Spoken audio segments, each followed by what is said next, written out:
भगवान विष्णु मंगलम गरुड़ध्वज मंगलम पुंडरीकाक्ष मंगलायतनो हरि। नमस्कार, स्वागत है आपका आचार्य विक्रमादित्य में आपके साथ, और चैनल है आचार्य वाणी। 25 तारीख को ग्रहों का योगायोग दिखा रहा है कि सावन के अधिक मास की विशेष तौर पर शुक्ल पक्ष की सप्तमी तिथि है, मंगलवार का अवसर है, और साथ साथ ग्रहों का परिवर्तन हो रहा है। चंद्रमा जो है परिवर्तित होकर तुला राशि में जाएंगे 11:15 पर, और साथ साथ आपकी राशि के अनुसार से अभी बात करें तो बुध भी परिवर्तन का योग बना रहे हैं, जो सुबह 4:32 पर परिवर्तन की तरफ जा चुके हैं। और ये बुध का योग आपके लिए दिखाता है बहुत अच्छी बात। बुध आपके लग्न में आ जाएंगे तो विशेष तौर पर आपकी मैनेजिंग कैपेसिटी को बढ़ा देंगे, चीज़ों को ऑर्गेनाइज करने की स्थिति को बढ़ा देंगे। और वैसे ही ग्रहों का योगायोग जो शुक्र है वो युक्ति बना रहा है, युक्ति लगा रहा है, उंगली टेढ़ी करने की स्थिति बना रहा है, और बुध वहां आकर चीज़ों को ऑर्गेनाइज कर सकते हैं, आपको चीज़ों को संभालने की स्थिति बढ़ा सकते हैं। तो एक तरह से बुध का परिवर्तन बहुत अच्छा है। सोने पे सुहागा चाहते हैं तो एक काम करें, देखिए मंगलवार का अवसर है, हनुमान जी का पाठ करें। हनुमान जी आपके लग्न में बैठे हैं, मंगल आपके लग्न में बैठे हुए हैं, और कहते हैं कि जितना हनुमान जी कृपा प्राप्त करोगे उतना बढ़िया रहेगा। एक बात का ध्यान रखिएगा, भद्रा है शाम को करीब दोपहर को 3:08 के बाद से, तो उसके बाद नया काम ना करिएगा, अन्यथा भद्रा दोष लग जाएगा। हमने विवेकानंद योगाश्रम में इस तिथि पर विशेष तौर पर सुंदरकांड का सुंदर पाठ रखा है, और साथ साथ रुद्र सावन का रुद्राभिषेक भी चलेगा। तो शाम को 6 बजे से लेकर रात्रि में 9 बजे तक ये कार्यक्रम है, आप उसमें सम्मिलित हो सकते हैं। भगवान का रुद्राभिषेक भी कीजिए, हनुमान जी का पाठ भी कीजिए, हनुमान जी को चोला भी चढ़ाइए, और साथ साथ प्रसाद इत्यादि की सुंदर व्यवस्था है। आकर भगवान का ध्यान करते हुए इन सब समस्त शुभ कार्यों का लाभ आपको लेने का प्रयास करना चाहिए, स्थिति अच्छी बनेगी। मां अम्बे करेंगी कल्याण। 26 तारीख के लिए ग्रहों का योगायोग दिखाता है कि अष्टमी तिथि सावन के अधिक मास की शुक्ल पक्ष की, और बुधवार, इस दिन दुर्गाष्टमी भी है। सप्तमी और अष्टमी विद्यमान है तो मासिक दुर्गाष्टमी बन जाती है। तो इस बात का ध्यान रखें कि भगवती माँ दुर्गा का ध्यान करते हुए, बुधवार का अवसर माँ गौरी का ध्यान करते हुए, या श्री स्वयं सुकृतिनाम भवने स्वलक्ष्मी पापात्मनाम कृतिध्याम हृदय सुबुद्धि माँ भगवती का ध्यान करते हुए उनका पूजन करें, उनको लाल पुष्प अर्पित करें। ग्रहों का योगायोग हमें दिखाता है कि आपके लिए ग्रहों का परिवर्तन अच्छा है, और आपके लिए आगे बढ़ने का पराक्रम का दिखाने का अवसर दिखाई देता है। केतु के साथ चंद्रमा का योग जो चल रहा है वो आपके पराक्रम से आपको 4 चांद लगाने के योग बन सकते हैं कार्यों के अंदर। लेकिन एक बात का ध्यान रखिएगा, जब आदमी अच्छे काम कर रहा होता है तो बहुत सारे उसको उस कार्य से हटाने के लिए बहुत सारे लोग बीच में आ जाते हैं, कहते हैं भैया मेरा भी काम कर दे, अरे भाई तू तो खाली बैठा है मेरा काम भी कर दे। ऐसा मत कीजिएगा, नहीं तो लोग आएंगे और बेकार के काम में आपको लगा देंगे, बाद में धन्यवाद भी नहीं करेंगे, बेकार के काम आपके पल्ले पड़ सकते हैं। ये हम आपको पहले बताने का प्रयास कर रहे हैं, तो इस बात का ध्यान रखते हुए कार्य करें। माँ दुर्गा को हमने बताया आपको पुष्प अर्पित करें, और विशेष तौर पर सब्जियों का दान करें, पालक का दान करें, गऊ को पालक खिलाएं। ये सारे उपाय हैं, इनमें करने का प्रयास कीजिए, अच्छा रहेगा। 27 तारीख को ग्रहों का योगायोग दिखाता है कि सावन के अधिक मास की शुक्ल पक्ष की नवमी तिथि विद्यमान है, बृहस्पतिवार का अवसर है, और ग्रहों का योगायोग परिवर्तन की तरफ जाता दिखाई दे रहा है। लेकिन परिवर्तन शाम को रहेगा। चंद्रमा का परिवर्तन वृश्चिक राशि में क्षीण होकर चंद्रमा चले जाएंगे रात्रि में करीब 7:31 पर। दिन तो अच्छा है, तो आप जो काम करना चाहते हैं अच्छे से करने का प्रयास कीजिए। शाम को थोड़ा सा जो इमोशनल पॉइंट ऑफ व्यू से जो ग्राफ है थोड़ा कम होता दिखाई देगा। शाम को थोड़ी उदासीनता मन में आ सकती है, तो कोशिशें करें, सारे दिन एक समान नहीं होते हैं, तो इस बात को ध्यान रखें कि तो ये समय थोड़ी देर के लिए आने वाला है, लेकिन दिन आपके लिए अच्छा है, आगे बढ़ने का प्रयास करें, उत्साह अच्छा रहेगा, वो आपके लिए अच्छा है। देखिए बृहस्पतिवार का दिन है, कोशिशें करें केले का पूजन कर लें, केले का दान कर दें, और भगवान विष्णु की आराधना कर लें, भगवान विष्णु का चरणामृत ग्रहण कर लें। ये समस्त उपाय जो है आपके लिए कल्याणकारी रहेंगे। अब हम बात कर लेते हैं 28 तारीख की। 28 तारीख को दशमी की तिथि है, और साथ साथ शुक्रवार है। चंद्रमा का परिवर्तन वृश्चिक राशि में हो चुका है। मनो मस्तिष्क में थोड़ी सी नेगेटिविटी आती दिखाई दे रही है, थोड़ी सी सुख में कमी आती दिखाई दे रही है, मन लगेगा इस संसार से थोड़ा विरक्त हो जाऊँ। देखिए ऐसा नहीं होता है, संसार है, सुख भी है दुख भी है किसी प्रकार से, लेकिन आपको देखना है, कभी भी हार भी आती है, चिंता मत कीजिए, जड़ता हटाने का प्रयास कीजिए। शनि महाराज आजकल आपके लग्न को देख रहे हैं, थोड़ा सा आपके स्वभाव में जड़ता, थोड़ी सी आपके स्वभाव में हठीपन आता दिखाई दे रहा है, वही आपको दुख के कारण है।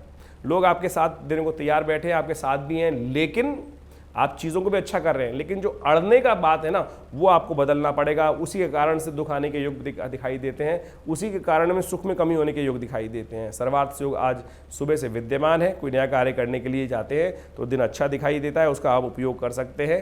तो लेकिन एक उपाय के तौर पर गौ सेवा करें, कल्याण के योग बनेंगे।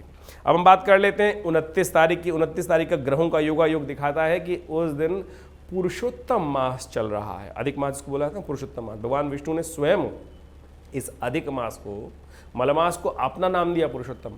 और इस विशेष तौर पर बात करें 29 तारीख की, तो उस दिन 29 जो तारीख है वो एकादशी है, कमला पुरुषोत्तम एकादशी। ये बहुत सुंदर तिथि है। देखिए, इसमें भगवान विष्णु की जितनी उपासना की जाए, सुबह सुबह जाएं भगवान विष्णु के मंदिर में, उनको एक थोड़े से विशेष तौर पर शालिग्राम जो शिला होती है उनका विधिवत उनका पूजन करें, उनका विशेष तौर पर गंगा जल, तुलसी दल, कपूर कचरी इत्यादि लगेकर भगवान का पूर्ण विधि विधान से सहस्रसी रेखा पुरुखा सहस्राक्ष सहस्रपात सभूमि गुंग सर्वतत्वात्रोतिष्ठदशांगुलम, ये पुरुष सूक्त का मंत्र है, इसके द्वारा पूजन करें। ओम नमो नारायणाय, इस मंत्र का जप करते हुए उनका पूजन करें, उनका आशीर्वाद दें, उनका चरणामृत ग्रहण करें, भगवान को तुलसी दल भगवान को अर्पित करें।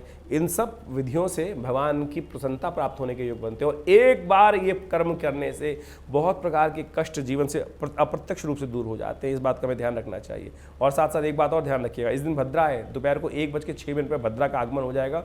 तो सुबह सुबह नया कार्य आरंभ करना है तो कर सकते हैं, दोपहर के बाद नए कार्यों में करने से आपको बचने का प्रयास करना चाहिए। देखिए, शनिवार है, इस बात का ध्यान रखें। शनि महाराज आपकी राशि के अनुसार से थोड़े से अड़ियल बने हुए हैं, वक्र स्थिति में चल रहे हैं। तो इस बात का ध्यान रखना है कि कामों में अड़ना नहीं है, कामों में थोड़ा फंसना नहीं है, आराम से सरलता के साथ काम करने का आप प्रयास करेंगे तो आपके लिए अच्छा रहेगा। महत्वाकांक्षा को थोड़ा कंट्रोल करते हुए कार्य करने की ज़रूरत है, अन्यथा परेशानियां बढ़ सकती है। इस बात का ध्यान रखने का थोड़ा ज़रूरत है, आपको दिखाई देती है। चंद्रमा थोड़े शीर्ण चल रहे हैं, भगवान विष्णु की उपासना से वो भी कल्याण होगा। देखिए, सावन भी चल रहा है साथ साथ। तो जब चंद्रमा परेशान कर रहा हो तो एक उपाय समझ लीजिए, भगवान शिव का नित्य प्रति अभिषेक दूध के द्वारा कर लेने से चंद्रमा प्रशस्त हो जाते हैं, चंद्रमा प्रबल हो जाते हैं। चंद्रमा के कारण से आज कल आपकी राशि में थोड़ा वीकनेस दिखाई देती है, उसको ध्यान रखें। एक बात और ध्यान रखिएगा, गंडमूल नक्षत्र विद्यमान हो गया है, तो ऐसे में कोई बच्चा जन्म ले रहा है परिवार में तो उसकी मूल शांति अवश्य कराने का प्रयास कीजिएगा। 2 दिन के लिए योग बनेगा। अब बात कर लेते हैं 30 तारीख की। 30 तारीख को द्वादशी तिथि है अधिक मास की, और साथ साथ रविवार है, शुक्ल पक्ष और विद्यमान है। साथ साथ चंद्रमा का परिवर्तन का योग हो गया है, धनु में आ गए हैं चंद्रमा। ये आपके लिए बड़ा अच्छा योग बन रहा है, ये बहुत अच्छा है। मोटिवेशन बढ़ेगा, आपको थोड़ा विचारों में परिवर्तन आएगा और पॉजिटिविटी के साथ काम करेंगे तो देखिए आपके कार्य पूर्ण होने के योग हैं। बहुत सारे लोग आपके समक्ष आने वाले हैं, बहुत सारे विचार नए आपको आते दिखाई दे रहे हैं। लेकिन एक समस्या उत्पन्न हो रही है कि आप अपने आप को बड़ा मानने लगेंगे कि मैं जो कह रहा हूँ वो ठीक है, वही होना चाहिए, ऐसे ही होना चाहिए। शनि महाराज वैसे ही है, मंगल लग्न में चल रहे हैं, शनि लग्न को देख रहे हैं, तो ऐसे में अड़ना जो है ना वो आपको परेशानी में डाल देगा। देखिए, छोटे बनने का प्रयास कीजिए। यहाँ जो ग्रहों का योगा योग दिखाता है कि नहीं मैं ही सब कुछ हूँ, मैं ही सब कुछ करने वाला हूँ, ये आपको परेशानी में डाल सकता है। तो इससे बचने का आपको प्रयास करना चाहिए। आप ध्यान रखते हुए कार्य करें। रविवार का अवसर है और इस दिन प्रदोष पड़ रहा है, रवि प्रदोष। कीर्ति में जब कुछ अंकुश लग रहा हो, जितने पॉलिटिशियंस हैं, जो बड़े लोग हैं, स्टार्स हैं, सेलिब्रिटीज़ हैं, और यदि वो चाहते हैं कि उनकी कीर्ति प्राप्त हो, सब लोग वैसे तो सब चाहते हैं कीर्ति प्राप्त हो, लेकिन इन लोगों के लिए तो कीर्ति के लिए लोग मरते रहते हैं। तो ऐसे में ध्यान रखना चाहिए कि ये बहुत सुंदर योग है। ऐसे में इस प्रदोष में, रवि प्रदोष के दिन विशेष तौर पर भगवान का गन्ने के रस से, भगवान शंकर का गन्ने के इच्छु रस से यदि उनका अभिषेक किया जाए तो कीर्ति में वृद्धि के अद्भुत योग बनते हैं। और आजकल हमने हमारे आश्रम पे हमने सुंदर व्यवस्था कर रखी है। नित्य प्रति पूरे सावन के इन 60 दिनों में अधिक मास को मिलाकर हमने नित्य प्रति शाम को रुद्राभिषेक रखा है। आप सब भी इस रुद्राभिषेक में भाग ले सकते हैं। जो आसपास दिल्ली में रहते हैं वो आएँ, रविवार हर रोज़ शाम के टाइम कार्यक्रम होता है, 6 बजे से लेकर 8 साढ़े 8 बजे तक चलता है, उसमें अभिषेक में भाग ले सकते हैं। जो लोग दूर हैं वो अपना स्थान आरक्षित कर इस यज्ञ में भाग लेने के लिए सुंदर रुद्राभिषेक में अपनी व्यवस्था कर सकते हैं। योग्य ब्राह्मण हमारे आश्रम में सुंदर रहते हैं और सुंदर तरीके से उनका अभिषेक में भाग लेते हुए आप उसका लाभ ले सकते हैं। बड़ा सुंदर योग रहेगा। तो ग्रहों का योगा योग हमने आपको बता ही दिया। रविवार का दिन है, प्रदोष में क्या करना है वो भी बताया, लेकिन प्रदोष का टाइम कौन सा है? शाम का। देखिए, प्रदोष, रवि प्रदोष शाम के समय रुद्राभिषेक हमने रखा ही है। तो इसलिए आप भी भगवान शंकर का ओम नमः शिवाय का जप करते हुए, रुद्री का पाठ करते हुए, रुद्र सूक्त का पाठ करते हुए, नमस्ते रुद्रमन्यवतो तई कवे नमः, बाहुव्यामुतते नमः, जाते रुद्र शिव तनूर घोरा पापिका शनि, इन सब मंत्रों के द्वारा हमारे बहुत विशाल रूप से इस कार्यक्रम को किया जाता है। और साथ साथ इस दिन सर्वार्थ सिद्ध योग भी विद्यमान है, जो सुबह 5:45 से शुरू होगा और रात्रि में 9:32 तक रहेगा। तो इसका लाभ आप ले सकते हैं नए कार्यों का आरंभ करने के लिए। अब हम बात कर लेते हैं विशेष तौर पर 30 तारीख की। तो 30 तारीख को ग्रहों का योगा योग दिखा रहा है विशेष तौर पर एक विशेष बात। देखिए, 31 तारीख की हम बात कर रहे हैं। 31 तारीख को त्रयोदशी भी है, चतुर्दशी है। चतुर्दशी हो गई है क्षय, उदय तिथि के रूप में त्रयोदशी विद्यमान है और चतुर्दशी क्षय हो गई है। इस दिन क्षय तिथि विशेष तौर पर ये जो योग बन रहा है ये दिखाता है कि आने वाले टाइम में वर्षा ऋतु कम हो जाएगी। आज पूरे भारत में हम देख रहे हैं कि जगह जगह विशेष तौर पर कितनी बाढ़ की स्थिति बनी हुई है। तो एक भविष्यवाणी भी समझ लीजिए कि विशेष तौर पर इस बात का ध्यान रखते हुए कार्य करना है कि आपके लिए आने वाला समय जो ग्रहों का योगायोग दिखाता है, सोमवार का अवसर, त्रयोदशी और चतुर्दशी का योग, चतुर्दशी क्षय, ये ग्रहों का योगायोग दिखा रहा है कि नए कार्य करने के लिए आज का दिन अच्छा नहीं दिखाई देता। और साथ में ग्रहों का योगायोग एक बात और दिखा रहा है आपकी राशि के अनुसार से, आपको केवल अपनी अपनी नहीं चलानी है, सबके साथ मिलकर कार्य करने का प्रयास करना है। भाग्य साथ देगा, लेकिन धर्म से दूर होंगे तो भाग्य भी सो जाएगा।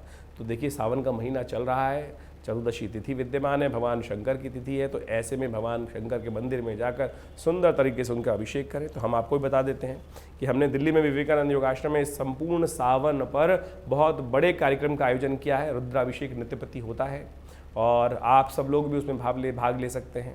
और इस रुद्राभिषेक में जो सोमवार के दिन है वो विशेष तौर पर बहुत बढ़िया तरीके से हम सुंदर व्यवस्था बनाते हैं। तो आज आखिरी में बात कर रहे हैं कि सोमवार भी है और त्रयोदशी भी है, तो इस दिन सावन के महीने का बड़ा यज्ञ रखा गया है, बड़ा रुद्राभिषेक रखा गया है। आप सब लोग उसमें सम्मिलित हो सकते हैं। शाम को करीब करीब 6 बजे से ये कार्यक्रम आरंभ होगा और रात्रि में 8:30 बजे तक चलेगा। तो आप आएँ, माँ भगवान का दर्शन करें, ईश्वरी कृपा से कष्ट दूर होने के योग बनेंगे, कल्याण के अवसर आपको प्राप्त होंगे। धन्यवाद।